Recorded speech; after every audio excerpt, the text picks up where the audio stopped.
William Arlotti pour le Fashion Post avec Marie-Christine Statz. Nous sommes au Palais de Tokyo, nous sommes au Yo-Yo Club. C'est une collection qui est subtilement construite avec justement l'idée de point de départ d'uniforme. Et puis par la suite, on a envie de s'envelopper dans des manteaux généreux avec des matières onctueuses. Et j'ai noté un détail important, c'est toutes ces constructions autour des articulations. Et je termine sur un dernier point, Marie-Christine. J'ai eu une émotion artistique. J'avais envie de connecter votre collection à Paul Klee, à ses patchwork, à ses gammes de couleurs un peu fauves. Alors, est-ce que vous pouvez m'en dire plus et sur quelle piste vous êtes parti justement dans cette collection ? Oui, bon, déjà merci beaucoup pour tous ces compliments. Alors j'ai commencé en fait la collection avec des couleurs très monotones, vraiment noir, gris, blanc, et pour vraiment que travailler avec la coupe, les formes, comme vous avez vu, les kimonos qui avec des dos très très larges, et vraiment une déclination d'un coupe kimono avec des coupes très larges, après plus petits, après très minuscules comme la petite veste en cuir. Et après je me suis lancée comme dans toutes les collections de la côté patchwork, qui est vraiment un mélange de matières, les mélanges des textures, des couleurs. Il y a le cuir frappé avec le cuir lisse, il y a une laine bouclée avec une laine mate, il y a la soie, on fait ça aussi, c'est un couple entre les choses qui sont très très épais et les choses qui sont très fluides dans la même pièce. Alors c'est toujours ce jeu des contrastes en fait. Ouais. Oui, on a l'impression que vous avez réinterprété des tissus masculins, des imprimés masculins, et que vous les avez twistés. Il y a cette idée dans les matières de souffle.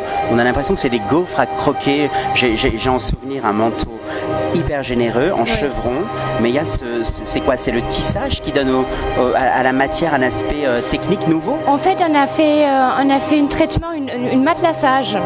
Alors, on a matelassé le tissu d'homme avec une ouate, avec notre propre dessin. En fait, c'était notre zigzag qui s'est un peu dans les imprimés. Un néo-chevron. C'est ça, exactement, c'est ça. Et on a différents tailles. On a le grand, par exemple, dans le manteau. Après, on a les petits dans les vestes hommes qui sont matelassés en bas et qui sont lisses en haut.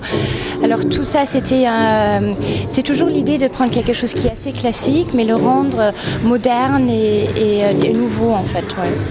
On a une collection qui défile, on a aussi une scénographie, on a une architecture par rapport au décor et on a une musique. Comment est-ce que ces éléments sémiologiques contribuent justement à votre signature? Vous travaillez avec qui dans ce genre de projet? Alors l'équipe est très très petite. En fait, depuis le début, j'ai travaillé avec deux garçons qui s'appellent, la marque ça s'appelle Brand Architecture. Et après, c'est vraiment un ensemble avec toutes les idées. Enfin, c'est vraiment une traduction de l'idée de la collection. Depuis le début, on a toujours travaillé avec une structure, avec parce que l'architecture, ça a toujours un rôle assez important dans mes dessins. Alors j'ai toujours envie de le mettre aussi un peu en avance en fait, et un défilé ou une présentation comme ça, c'est vraiment la meilleure façon de le faire. Ouais. Vous avez une formation à New York, une formation à Paris, vous êtes allemande. Comment est-ce qu'on arrive à catalyser aujourd'hui la femme qui est devenue une femme internationale, et comment est-ce qu'on arrive à la retranscrire dans une modernité? Parce que cette collection, elle est très moderne. Il y a quelque chose de à la fois cool et sophistiqué. Oui. Comment on capte justement les énergies de différentes villes pour les retranscrire? C'est un peu votre processus intime que je vous demande. Oui, c'est quoi? Oui. C'est un cerveau en Polaroid, c'est une cocotte minute, c'est des croquis, des carnets de voyage?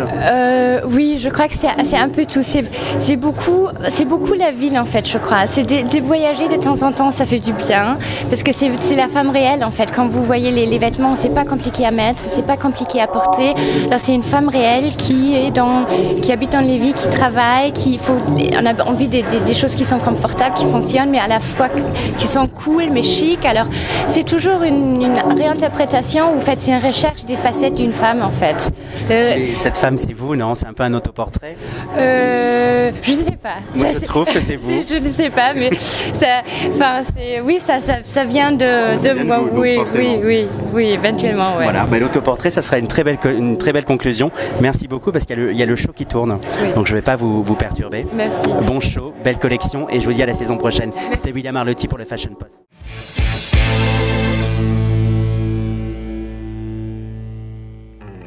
Merci. C'était super, désolé. Non, mais en plus, je sais pas pourquoi.